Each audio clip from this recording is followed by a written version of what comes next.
আজকের এই জান্নাতি বাগান জান্নাতি বাজারে আসতে পেরে বসতে পেরে সবাই খুশি না বেজার? অল্প না বেশি? খুশির আওয়াজ কি আসতে হয় না জোরে হয়? আলহামদুলিল্লাহ যে আসতে বললেন, আল্লাহর সাথে কোনো দুশ্মনী আছে? তা আলহামদুলিল্লাহ তো জোরে হওয়ার দরকার। আল্লাহর সাথে তো একটু মহাব্বত প্রেম ভালোবাসা চাই না আমরা? জোরে সরে বলেন না আলহামদুলিল্লাহ। জোর আসতে বললে আল্লাহ শোনে না, মনে মনে করলেও শোনে। তো জোরে বলার দরকার। জোরে বলার দরকার হলো আপনারা যারা আসছেন, আপনাদের মতো আরো হাজারো মানুষকে দাওয়াত দেওয়া হয়েছে। এই হাজারো মানুষ দাওয়াত পাইয়া সবাই আসতে পারে নাই। আপনাদের মতো কিছু মানুষ বাজারে আইসা চার দোকানে, পানের দোকানে, জিলাপির দোকানে, ঝালমুড়ির দোকানে, পেঁয়াজুর দোকানে আটকে গেছে। কথা ঠিক না? এটা হলো জান্নাতের বাজার, বাহিরেরটা হলো দুনিয়ার বাজার। নবী আলাইহিস সালাতু ওয়াস সালাম ফরমান, আসমানের নিচে জমিনের উপরে সবচেয়ে নিকৃষ্টতম জায়গার নাম হলো বাজার। তাহলে বাজারে যারা সময় কাটাইতেছে, আপনারা যারা জান্নাতের বাজারে আসছেন, আপনাদের আওয়াজটা একটু জোরে হইলে আমি অন্তত ওই মুসলমানের বাচ্চাদেরকে বুঝাইতে পারি যে কপাল পোড়ার দল তোরা না আইলেও একদল কপালওয়ালারে আল্লাহ জান্নাতের বাজারে ঢুকাইয়া রাখছে। জান্নাতের বাজারে আসতে পয়সা লাগে না, মেহনত লাগে না, ঘাম ঝরে না। ভাই চার দোকানে শুধু চা পাওয়া যায়, চার দোকানে আল্লাহ পাওয়া যায় না। পানের বাজারে পান পাওয়া যায়, আল্লাহকে পাওয়া যায় না। জিলাপির দোকানে জিলাপি পাওয়া যায়, আল্লাহকে পাওয়া যায় না। ঝালমুড়ির দোকানে ঝালমুড়ি খাওয়া যায়, আল্লাহকে পাওয়া বলেন বলেন পাওয়া যায়? জান্নাতের বাজারে জিলাপি পাওয়া যায় না, পান পাওয়া যায় না, ঝালমুড়ি পাওয়া যায় না, পেঁয়াজু পাওয়া যায় না, চা পাওয়া যায় না। ভাই জান্নাতের বাজারে শুধুমাত্র আল্লাহকে পাওয়া যায়। কাকে পাওয়া যায়? তাহলে কি আমরা কি আল্লাহকে পাইতে চাই না? তারা যারা দোকানে আসেন তাদেরকে আমি একবারই অনুরোধ করব, এরপরে আর অনুরোধ করব না। কপাল ভালো থাকলে আসবেন, আর কপাল যদি পোড়া থাকে তাহলে ছাড় দোকানেই বয়ে থাকবেন। কি বলেন? আর বাপদাদার জন্মে যদি কোনো দিন চার দোকান না দেখেন তাহলে চার দোকানই আগে দেখেন। কি চার দোকানে তো ভাই প্রতিদিন বসা হয়, পানের দোকানে তো প্রতিদিন আড্ডা হয়, কিন্তু জান্নাতের বাজারে প্রতিদিন আড্ডা দেওয়া হয় না, জান্নাতের বাজারে প্রতিদিন ঢোকা হয় না। ভাই এখানে কথা বলা যাবে না। প্রতিদিন জান্নাতের বাজারে আড্ডা দেওয়া যায় না, আসা যায় না। হায়াতের লম্বা সময় তো চার দোকানে খেয়ে ফেলাইছে। চার দোকান তো এখন ধনী আর গরিবের ভেদাভেদ নাই। মসজিদেও একটু ভেদাভেদ করে, সভাপতি সেক্রেটারি মসজিদে পরে যাইয়া জুমার দিন সামনের কাতারে জায়গা দখল করে মানুষ ডেঙ্গাইয়া ডেঙ্গাইয়া যায়। কথা ঠিক না? কিন্তু চার দোকানে কামলা মালি, শিক্ষিত অশিক্ষিত, ধনী গরিব, কালা ধলা, উঁচা বংশের আর নিচা বংশের সব একাট্টিত বইয়া বিড়ি টানতেছে, চা খাইতেছে, আর টেলিভিশনের ল্যাংটা নাচ দেখতেছে। মিথ্যা কথা কইলাম? এই কামটা কি সোয়াবের কাম না গুনার কাম? একটু জোরে বলেন, কামটা কি গুনার?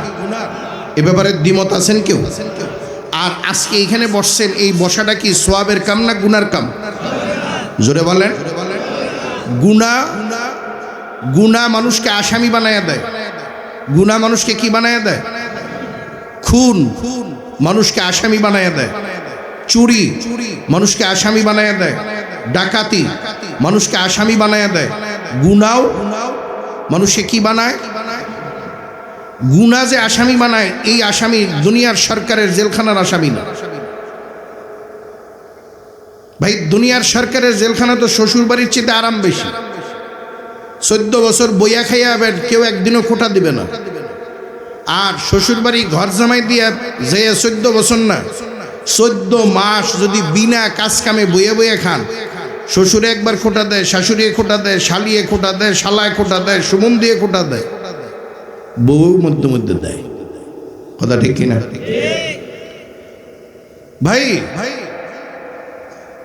খুব ভালোভাবে বুঝবেন, বোঝার জায়গা এটা। আর গরু ছাগল ভেড়া বকরিকে বুঝাইলে তারা বোঝে না। বুঝ শক্তি আল্লাহ কোনো জানোয়ারকে দেয় নাই, বুঝ শক্তি দিয়েছে আল্লাহ মানুষকে। কথা কয় না। বুঝ শক্তি কারে দিছে? উনি মাদ্রাসার সভাপতি সাহেব না? সভাপতি সাহেবের একটা গরু আছে মনে করেন, মাদ্রাসার কাছেই ওনার বাড়ি। মাদ্রাসায় কোনো বিদেশি এক লোক মাদ্রাসায় একটা আম গাছের চারা দিছে, অনেক দাম, এই জাতের চারা বাংলাদেশে আর নাই। সভাপতি সাহেবের গরুটা প্রতিদিনই বাড়ি থেকে একবার বাইর করে, গরুটা বাইরে শুধু আম গাছের চারাটা খাইতে যায়। এই জাতের চারা বাংলাদেশে আর, এটা লাগাইতে যায় ময়মনসিংহ কৃষি ইউনিভার্সিটি থেকে 4 জন ডক্টরেট করা কৃষিবিদ না মাটি পরীক্ষা করে লাগাইতে হ্যাগর পিসের গেছে 2 লাখ। এটা বিমান ভাড়াতে আনতে টানতে গেছে 1 লাখ। তাহলে চারার পিছনে খরচ কত? আর ওনার গরুর দাম মোটে 1.5 লাখ। কারণ আপনারা আজকে সবার দিন গরুটা যদি এনে এনে বাইন্দা দিয়া বলেন যে হুজুর আপনাদের কথা তো সবাই শোনে, সভাপতির গরু এত ফাঁসি, এটা দিনে একবার বাইরে হলো, অন্যদিকে ভালো খাবার থাকলে ওখানে মাদ্রাসার আম গাছের চারাটা খাইতে হয়। একটু ওয়াশ করে দেন সভাপতি গরু যাতে আর আম গাছটা না খায়। তখন আপনারা কইলেন, আমি ওয়াশ শুরু করে দিলাম যে গরু দেখ, এই গাছ খেয়ে তো তোর পেট ভরবো না, খাবি খেয়ে। আর গাছের দাম পড়ে গেছে 3 লাখ, তোর দাম মোটে 1.5 লাখ।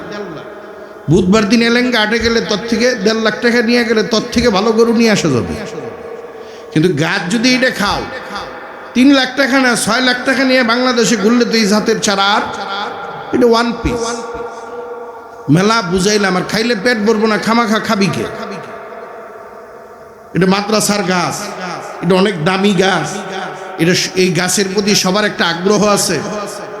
মেলা বুঝে টুঝে কইলাম যদি ওয়াজ না মানো তাহলে কিন্তু জীবিত অবস্থায় জব ছাড়া জীবিত অবস্থায় চামড়া টাইনে টাইনে খুলবে, মরিচ বাটা লাগাইয়া দেবো, নুন ছিটাইয়া দেবো। এই ভয়ের শাস্তির একটা বিধান করে গেলাম। আর বললাম যে হাকিম লড়বে তো হুকুম লড়বে না। আপনারাই শাস্তির কথা শুনে গণ্যমান্য ব্যক্তিরা যদি গরুর পাও ধরে কান দেন আর বুঝান যে গরু হুজুর যে ওয়াজ করছে তার 2টা পাও ধরছে, আমরা জীবিত অবস্থায় তুললে তুই তো সহ্য করতে পারবি না। সারা রাত বুঝে সুঝে সকালবেলায় ছেড়ে দিবেন। আপনারা বিবেক দিয়া বুদ্ধি দিয়ে একটু উত্তর দিবেন। সকালবেলায় যখন গরুটা ছাড়বেন, গরু কি গাছ খাওয়া বাদ দিয়া সভাপতির বাদ যাবো গা? হ্যাঁ, যদি বলেন যে গরু এই পর্দার ওই পাশে তোর জন্য খৈল আছে, কুড়া আছে, ভুসি আছে, নালি আছে, দামি দামি খাবার আছে, সবুজ ঘাস রাখছি, এই ঘাসটা খাইছি না, ওরে সারা রাত তো যদি বুঝান কি পর্দার ওই পারে খাইতে যাবো? পায়ে ধরলেও ও সাইরা দিতে দেরি হবে, আম গাছের মধ্যে কামড় দিতে দেরি হয় না। কথা ঠিক কিনা ভাই? একটা মানুষ তার অনেক পানির পিপাসা, এই এলাকায় পানি নেই, যদি বলেন যে এই রাস্তা ধরে ডাইনে ডাইনে মোড় দিয়া, ডাইনে বামে মোড় মিলাইয়া একটা হাইওয়ে রোড আছে, বড় রোড, এই পর্যন্ত 3 কিলোমিটার রাস্তা, ওইখান থেকে আবার বাম দিকে মোড় নিবা, ওইখান থেকে আরো 1 কিলোমিটার যাওয়ার পরে দেখবা এলেঙ্গা বাস স্ট্যান্ড। এলেঙ্গা বাস স্ট্যান্ডে একটা দোকান আছে বা একটা টিউবওয়েল আছে, ওইখানে পানি পাওয়া যায়। মানুষটা পড়ালেখা করে নাই জীবনে কোনোদিনও, মূর্খ মানুষ, কিন্তু মানুষ, গরু না। এরা বলার পরে পানির পিপাসা যদি সত্যিই লেগে থাকে, এই লোকটা কি এইখানে আপনার এই বিবরণ শোনার পরে সে যাবে কি যাবে না? বলেন বলেন। আর গরুরে বুঝাইছেন যে পর্দার এই পারেই খোল কুড়া ভুসি আছে, যে খা, কিন্তু পর্দা দেওয়া যাবে, ফিটাইলেও যাবে, লাত্তি দিলেও যাবে। তাহলে মানুষ আর গরুর মধ্যে এই পার্থক্যটুকু আছে না নাই? জোরে বলেন, আছে না নাই? তাহলে মানুষ আর গরুর মধ্যে, পশুর মধ্যে পার্থক্য। এই জন্য গরুর জন্য ওয়াজ মাহফিল নেই, ছাগলের জন্য ওয়াজ মাহফিল নেই, ভেড়া বকরির জন্য ওয়াজ মাহফিল নেই, শিয়াল কুকুরের জন্য ওয়াজ মাহফিল নেই। গরু ছাগল ভেড়া বকরি শিয়াল কুকুরের জন্য নবী রসুল নাই, মসজিদ নাই, মাদ্রাসা নাই, কোরআন নাই, কিতাব নাই। যারা মানুষ তাদের জন্য নবী আছে, রসুল আছে, কোরআন আছে, কিতাব আছে, মসজিদ আছে, মাদ্রাসা আছে, হালাল আছে, হারাম আছে, জায়েজ আছে, না জায়েজ আছে। মানুষ যখন জানার পরেও না জায়েজ কাজ করে, জানার পরেও যখন হারাম খায়, এই মানুষটা গরুর চাইতে, শিয়াল শুকুরের চাইতে খারাপ হয়ে যায়। বুঝাইতে পারছি বিষয়টা? বেজার হইতেছে ভাই? আপনারা কি এখানে শিখতে আসছেন না শিখাইতে আসছেন? শিখতে আইছেন কারা কারা? একটু হাত জাগান তো দেখি। যারা শিখতে আইছেন তারা হাত জাগাবে। সবাই আলহামদুলিল্লাহ। তো যদি আপনারা শিখতে আসেন, আপনারা জুয়ান বুড়া শিক্ষিত অশিক্ষিত যাই থাকেন, শিখতে এলে তো আপনারা ছাত্র। সবাই ঠিক কয় নাই, অনেকেই কথা হুজুর আমি না নেতা, হুজুর আমি না তালুকদার, আমি তো হুজুর জমিদার, আমি তো অমুক পাড়ার মসজিদের সভাপতি, আমি তো সেক্রেটারি, আমি তো কেশিয়া, হুজুর আমি তো ডাক্তার, আমি তো মাস্টার, আমি তো ইঞ্জিনিয়ার। এই ভাবনা অন্তরে নিয়ে সারা রাত ওয়াজের মজলিসে বসে থাকবেন, ওয়াজ ঠিক হবে, আপনার কিছু শিখা হবে না। শিক্ষকের সামনে ছাত্রকে সিনা টান করে বসলে এই ছাত্র ভবিষ্যতে ডিসিএসপি, জজ আর ব্যারিস্টার, সচিব হইতে পারে না, হয় ভ্যান চালক, নয় রিক্সা চালক, নয় চোর, নয় ডাকাত আসামি। কথা রেখে না ভাই, যদি শিখতে আসেন তাহলে আপনি যত বড়ই হন, আজকে এখানে আপনি ছাত্র, মানতে পারছেন? ছাত্রই তো অসুবিধা আছে। যদি ভাবনা থাকে না আমি সভাপতি, আমি সেক্রেটারি, এই ভাবনা বাদ দেন। যদি আমি ডাক্তার না, ইঞ্জিনিয়ার না, জজ না, ব্যারিস্টার না, আমি তালুকদার না, জমিদার না, চেয়ারম্যান না, মেম্বার না, এমপি না, মন্ত্রী না, মিনিস্টার না, সভাপতিও না, সেক্রেটারিও না, ক্যাশিয়ারও না, নেতাও না, খেতাও না, আমি কোরআনের মজমার একজন নগণ্য ছাত্র। ওয়াজ হবে 10 মিনিট, 10 মিনিটের ওয়াজে আমি আর আপনি জান্নাতের মেহমান হয়ে বাড়ি যেতে পারবো। এবার বলেন, ছাত্র হইতে আপত্তি আছে? কারোরই নেই, একজনও না। আপনারা যদি ছাত্র হন, কিছু সময়ের জন্য আমি উস্তাদ, মানতে আপত্তি আছে। আমি জোর করে বসি নাই, লোক বল দিয়া, বংশের বল দিয়া বসি নাই, পড়ালেখার বল দিয়া বসি নাই। আপনারা দাওয়াত দিয়ে না উস্তাদের চেয়ারে বসাইয়া দিয়েছেন, কথা ঠিক না? আমি অযোগ্য, এই কথা সত্য, কিন্তু এই চেয়ারটা তো উস্তাদের জন্য নির্ধারিত। যেই কয় মিনিট আমি এই চেয়ারে আছি, এই কয় মিনিটের জন্য আমি আপনাদের উস্তাদের মতো, মানতে আপত্তি আছে? কারোরই না। তাহলে আপনারা যদি ছাত্র হন, আমি যদি উস্তাদ হই, এই পরিবেশটার নাম হবে ক্লাস। পরিবেশটার নাম কি? জোরে কোন? ক্লাসে আছেন তো? উস্তাদ নাই। তাহলে উস্তাদ আছে, ছাত্র আছে, ক্লাস আছে, পড়ালেখাও, পরীক্ষা নাই। পরীক্ষা না থাকলে এই পড়ালেখার দাম আছে? তোর পরীক্ষা কি শুরুতে একটু নিয়ে নেব নাকি? একটু টেস্ট করে দেখব? হ্যাঁ, পিসের ভাইরে কি পরীক্ষা একটু নিব নাকি? 1 মিনিট সময় যে ঘড়ি ধরলাম, যদি আপনারা ছাত্র হন, আমাকে উস্তাদ মানেন, আর এই পরিবেশটার নাম ক্লাস হয়, 1 মিনিট সময় কারোর সামনে 1 ইঞ্চি জায়গা ফাঁকা থাকবে না। সময় 1 মিনিটে যে মোবাইলে ঘড়ি ধরলাম, দেখি কে কথা মানে আর কে মানে, এইটাই পরীক্ষা। দেখবো, এটাই দেখবি, এইটাই পরীক্ষা, দেখি কে মানে আর কে মানে না। সামনে আগাবেন আর পিছনের দিকে তাকাবেন, দেখবেন কে কথা মানে আর কে মানে না। যে কথা মানবে ওয়াজে তার ফায়দা হবে, আর যে মানবে না তার সারা রাত ওয়াজ দেওয়াও লাভ হবে না। কথা ঠিক না? মানার মধ্যে কামিয়াবি, না মানার মধ্যে ধ্বংস। কথা ঠিক না? ব্যাস, এর মধ্যে কেউ ভাইকে যাওয়ার থাকলে ভাগতে পারেন, আপত্তি নেই। 2-1 চাইতেছে যাক, কাউরে ফায় ধরে রাখবো না। কারণ কুলার মধ্যে ধান নিয়ে যারা দিলে সিটা ডি কুলার আগা দিয়ে উইরে উইরে ফুরে জায়গা। কথা ঠিক না? এই সিটা নিয়ে ওয়াশ করতে, পরিশ্রম করতে আমি রাজি নেই। আপনারা রাজি? সিটার পিছনে পরিশ্রম করে লাভ কি? সিটার পিছনে যে পরিশ্রম করে গাদা। কথা কয় না? সভাপতি সব যদি 1 বস্তা সিটা নিয়ে গালা এনে হাট আছে কোন জায়গায়? হ্যাঁ, আচ্ছা, আয়নাপুর হাটে যদি উনি 1 বস্তা সিটা বেসপার লিগে যায়, বস্তার মধ্যে যে হাত দিব, হাত দিয়ে আর ওনার দিকে একবার তাকায়, বস্তার দিকে তাকাইয়া, সম্মানী মানুষ কিছু না কইয়া, পিছনে যে হুজুর টুজুর যারা পরিচিত ভাই ডাক দেয় নিয়ে, সভাপতি কি পাগল হয়েছে না? কথা হয় না? কে সিটা তো হাটে বিক্রি হওয়ার জিনিস না। উনি একজন সম্মানিত মানুষ, এই সিটার মতো না জিনিস নিয়ে উনি হাটে গেছে, এটা লজ্জাজনক ব্যাপার না? সেজন্য আমি ওয়াজ করতে বললে মাটি কাটা কামলার সে পরিশ্রম বেশি হয়। পায়ের তলা থেকে চান্দি পর্যন্ত খবর হয়ে যায়, পশমের গোড়ায় গোড়ায় ঘাম ছুটে যায়। খামাখা সিটা নিয়ে পরিশ্রম করতে আমি রাজি নেই। এই জন্য একটু কুয়ে লইলাম। যারা যাবার যেতে পারেন, অসুবিধা নেই, যাবেন, যান। এখানে তো গোরস্থান নুরানি হাফিজিয়া মাদ্রাসা, যাবেন গা বা আহেন নাই, আপনার মরা মাও বাপ গোরস্থানে পড়ে রয়েছে, দোয়া করবো কেটা? হুজুর হাদি আপনার জন্য, ভালো মন্দ খাবার আপনাদের জন্য, দোয়া আপনারা করবেন। ভাই আপনার বাপ তো আমার বাপ না, আমার ঠেকা পড়েনি তো আপনার বাপের নিয়ে দোয়া করতে, কথা হয় না? বাপ মরার পরে ঘরের বাক্যে আমারে দিছে, ইমাম সাহেবরে দিছে, ওই ব্যাংকে টাকা রাখছিল ওইটাকে আমারে দিছেন না, ওইটাও দেন নাই, তো জায়গা জমির বাক্যটা দিছিলেন। তো দোয়া ইমাম সাহেবের করার ঠেকা না, বাপ যদি আপনার হয় দোয়া আপনারই করা লাগবে, মাও যদি আপনার হয় দোয়াটা আপনাকেই।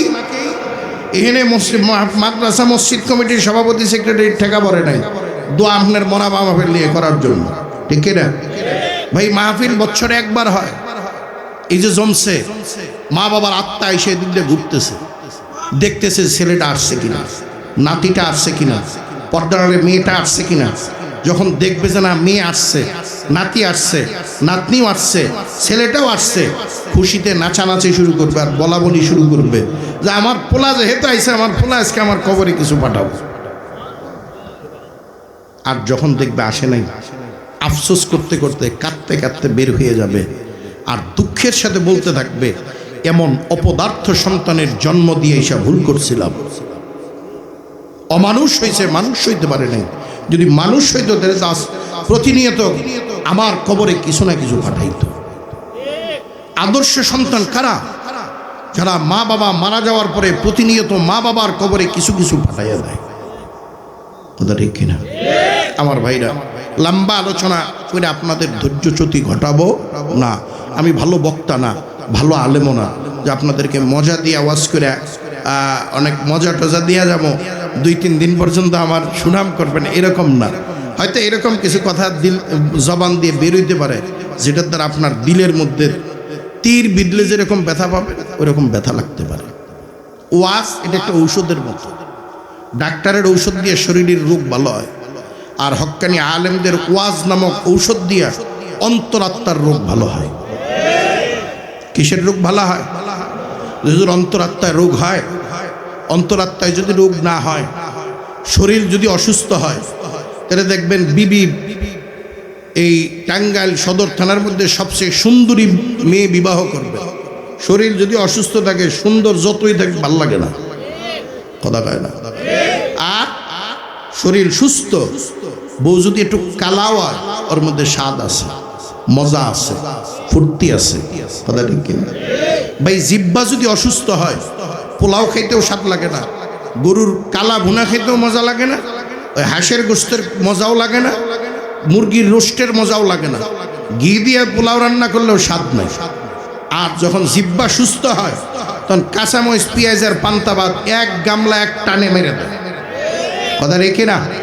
দেন অন্তরাত্মা যদি অসুস্থ হয়, তাহলে আজানের পরে মসজিদ মজা লাগে, সেজদা দিতে মজা লাগে, সুবহানাল্লাহ কইতে মজা লাগে, আলহামদুলিল্লাহ কইতে মজা লাগে, দাড়ি রাখতে মজা লাগে, টুপি মাথায় দিতে মজা লাগে, হারাম খাইতে ঘৃণা লাগে, হালাল আলু ভর্তা খাইতে মজা লাগে। আর যদি অন্তরাত্মা অসুস্থ হয়, তাহলে সুদের কারবারের বাজার খুব স্বাদ, ঘুষের টাকার বাজার খুব স্বাদ, মজাই মজা, পরের বিবির দিকে তাকাইতে খুব মজা, হালাল বউ বাড়িতে রেখে অন্যের সাথে আকাম কুকামে জেনা বিবেচনে লিপ্ত হওয়া খুব মজা, যদি অন্তরাত্মা খারাপ হয়। বুঝাইতে পারছি বিষয়টা? আপনার অন্তরাত্মা ভালো না মন্দ বুঝবেন কি দিয়া? যখন দেখবেন আজান দেওয়ার পরে চার দোকান থেকে বেরোইয়া মসজিদে আসতে পারেন না, বুঝবেন আপনার অন্তরাত্মা নষ্ট, ক্যান্সার হয়েছে, জ্বর আইছে। খারাপই যদি না হইতো, তাহলে নামাজের মতো ভালো কাজে আপনি কেন আসতেছেন না, কথা কয় না। জিহ্বা যদি ভালোই হয়, তাহলে পোলাও স্বাদ লাগে, পান্তা ভাতও স্বাদ লাগে। আর জিহ্বা যদি খারাপ হয়, কোনোটাই স্বাদ লাগে না, কথা রেখে না। কে বুঝবেন কে বুঝবেন না জানি না, বোঝার সময় এখন, সুযোগ এখন। মানুষ যারা বুঝবে তারা। আর ভিতরের অন্তরাত্মা যদি জানোয়ার মার্কা হয়ে থাকে, ও আর সারা রাত কানের ভিতরে যদি ওই আপনার শিং ঠেলে দিয়া পাইপ ঠেলে দিয়া ওয়াশ করে, কামও বলে। কে ছোট্ট 2টা আয়াত তেলাওয়াত করছি, এই আয়াতের উপরে আলোচনা করব ইনশাআল্লাহ। শুরুতে একটা কথা বলছিলাম, নেক গুনাহ মানুষকে কি বানায়? ভুলে গেছেন? ওয়াজগুলা বাড়িতে নিতে পারবো তো ইনশাল্লাহ। গুনাহ মানুষকে কি বানায়? আসামি বানায়। এই আসামি দুনিয়ার সরকারের জেলখানার আসামি না, এই আসামি আখেরাতে একটা জেলখানা আছে। জেলখানার নাম বলেন, জেলখানার নাম। দুনিয়ার জেলখানায় মেলা আরাম থাকলেও কোনো চোর যাইতে চায়? ডাকাত, খুনি, মস্তান, নেশাখোর, চুরি করার চোর ধরা পড়ার পরে চুরি করে আরে লাত্তি ফিটনা দিয়ে যখন মেম্বার সাব্বা সভাপতি সব যায় দারোগারে ফোন করে, অমনি যে উদ্বুদ্ধ ফাউজরে রাখা, স্যার আপনার লাত্তি দুইটা বাড়াইয়া দেন, পুলিশের কাছে দিয়েন না, বাড়িতে ছোট ছোট পোলাবান আছে না খেয়ে মরবে। জেলখানায় যেতে চায় না, কিন্তু চোর চুরি করার পরে তো জেলখানায় তাকে যেতেই হবে। কথা ঠিক কিনা? ডাকাত ডাকাতি করার পরে যেখানেই পলান জেলখানায় তাকে যেতেই হবে। আমি আর আপনি জাহান্নামে যেতে না চাইলেও যদি বেনমাজি হই যাওয়া লাগবে, যদি সুদের কারবারি হই যেতে না চাইলেও যাওয়া লাগবে, যদি দাড়ি চাষনেওয়ালা হই আপনি যতই নামাজ পড়েন কিয়ামতের আদালতের নবীজি আপনাকে সুপারিশ করবে না, কারণ আপনি নবীর দলেরই লোক না, আপনি সুপারিশ করবো কেমনে? কথা হয় না? অনেকেই দাড়ি চাষেন, পায়ে হাত দিয়ে বলতেছে, আপনাদেরকে কষ্ট দেওয়ার জন্য বলতেছি না, এটা আমার দায়িত্বের জায়গা থেকে আমি বলতেছি। আমি যদি না বলি এই সভাপতি সাহেব মুসল্লি যারা আছেন কিয়ামতের দিন বলবেন যে আল্লাহ উনি তো যে ভালো মন্দ খেয়েছেন, আপেল খাওয়াইছি, কমলা খাওয়াইছি, বেদানা খাওয়াইছি, গরুর গোস্ত খাওয়াইছি, দেশি মুরগি খাওয়াইছি, তারপরে কিছু টাকা পয়সাও দিয়ে দিয়েছি, উনি তো আমাকে কয় নাই। কিয়ামতের দিন আল্লাহ আমারে ঝুলিয়ে ভালো, তুই ভালো মন্দ খাইয়ে এলি, টাকা লইলি, তুই খুলি না কে? কথা হয় না? এটা আমার দায়িত্ব, আমি আমার দায়িত্বের জায়গা থেকে বলতেছি, রাগ করতেছেন? ভাই ঔষধ তিতা যতই হোক, বেশি জুম তিতাটা যদি ডাক্তারে খাই, এটা 6 বার খাবে। রুগী খাওয়ার আগে গলার ভিতরে পানি দিয়ে আগ্রহ উপর থেকে ছাড়ে, আর খাওয়ার আগে খালি বকে, ওটা কোনো ডাক্তারের জাতি না, উপরালে এই করে না, কি ডাক্তার ওটা। কিন্তু ওষুধ খাওয়া কি বাদ দেয়? কে তিতা যতই হোক খায়, যে সুস্থ তো হওয়া লাগবে। কথা ঠিক কিনা? ওয়াজ যত তিতেই হোক, যত আপনার ইচ্ছার বিরুদ্ধে, স্বভাব চরিত্রের বিরুদ্ধেই যায়, তারপরেও এটা আপনার জন্য কল্যাণকর। কথা ঠিক না? আল্লাহ বুঝবার বুঝাবার তৌফিক দান করুক, জোরে বলেন আমিন। তাহলে গুনাহ যদি মানুষকে আসামি বানায়, তাহলে নেক মানুষকে কি বানায়? প্রত্যেকেরই তো একটা স্বভাব আছে, ধর্ম আছে না নাই? আগুনের স্বভাব জ্বালাইয়া দেওয়া, পানির স্বভাব ভাসাইয়া দেওয়া, বাতাসের স্বভাব উড়াইয়া দেওয়া, গুনার স্বভাব আসামি বানাইয়া দেওয়া, নেকের স্বভাব হলো মেহমান বানাইয়া দেওয়া। কি বানাইয়া দেওয়া? ওয়াজ আমি করলাম, সিদ্ধান্ত আপনাকে নেওয়া লাগবে। আপনি কি আসামি হয়ে মরবেন না মেহমান হয়ে মরবেন? এই মেহমান, এটা সভাপতির বাড়ির মেহমান না, ওই সেক্রেটারি সাহেবের বাড়ির মেহমান না, আমার বাড়ির মেহমান না, প্রধান বক্তার বাড়ির মেহমান না, এই মেহমান আল্লাহর জান্নাতের মেহমান। এবার সিদ্ধান্ত আপনারা নেবেন, যুবক বাবারা, বুড়া বাবারা, শিক্ষিত বাবারা, মূর্খ বাবারা, পায়ে হাত দিয়ে বলতেছি, সিদ্ধান্ত আপনাকে নেওয়া লাগবে। আপনি আসামি হয়ে মরবেন নাকি মেহমান হয়ে মরতে চান? যদি আসামি হয়ে মরেন, আপনার জন্য আমার কাছে কোনো ওয়াজ নেই। আর যদি বলেন না হুজুর মেহমান হয়ে মরতে চাই, তাহলে আপনার জন্য আমার কাছে ওয়াজ আছে। আসামি না মেহমান? কারা কারা মেহমান হতে চাই একটু আল্লাহু আকবার কয়ে হাত জাগান। নারায়ে তাকবীর। এর চেয়ে মহিলারা এখন আওয়াজ বেশি দেয়, এই জন্যই তো হেরা ক্ষমতায় ঘুরে ফিরে কিন্তু হেরাই, আপনারা করি নাই। পুরুষের মতো আওয়াজ দেন, নারায়ে তাকবীর। পিছনে যুবক পোলাপানের আওয়াজই নেই, বুড়ারাই একটু একটু দিতেছে। পুরুষের মতো হুঙ্কার দেন, পুরুষের মতো যদি আওয়াজ না দেন, সামনে আরো 50 বছর হেরাই থাকবো। আপনার করে চুরি এত দম লাগবো, বলদ বানায় দেবো। এমনি তো ব ল দ বানায় রাখছে না, কথা খায় না। কে কোন দল, যে যে দল করেন অসুবিধা নাই, কিন্তু পুরুষ হিসাবে আপনার জায়গা থেকে চিন্তা করে দেন, আপনি এটা ব ল দ, নাহলে মহিলা করে পিছনে দৌড়াবেন কে? কথা ঠিক কিনা? আর যদি থাকে হেরা 5 বছর থাক, পরে আমাকে 5 বছর দিই, কথা কয় না। তাহলে পুরুষের মতো একটা আওয়াজ দেন, নারায়ে তাকবীর। আলহামদুলিল্লাহ, এই তো আওয়াজ বেরিয়েছে। যে পণ্ডিত আর বুদ্ধিজীবীরা আসে নাই, আপনাদের এই আওয়াজে বুঝবো কপাল আমাগরটাই ফুটছে, গ্রামের বেশিরভাগ লোকই তো গেছে গা, কথা রেখে না। আলহামদুলিল্লাহ। তাহলে আসামি না মেহমান? মেহমান হওয়ার জন্য দুইটা গুণ লাগবে। কয়টা গুণ?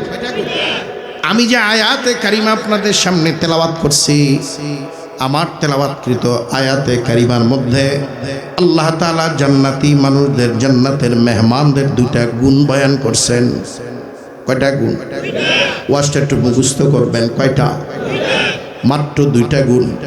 5টা 10টা গুণের বয়ান করলে একবার এইখানে বলতাম না, যেহেতু গুণ মাত্র দুইটা, এটা 3 বছরের বাচ্চাও মনে করে নিয়ে বাড়িতে যাইতে পারবে, কথা ঠিক কিনা?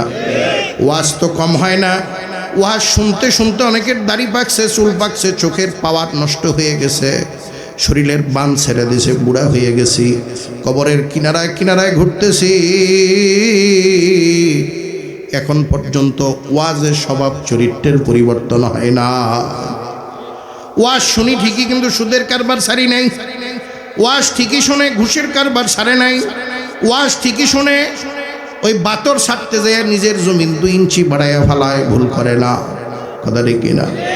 ওয়াজ ঠিকই শোনে, টেলিভিশনের আড্ডা ছাড়তে পারে না, মহিলাদের আড্ডা ছাড়তে পারে না। তাহলে ওয়াজ শুনলাম, এই ওয়াজগুলা আমরা ওয়াজের জায়গায় রেখে চলে যাই।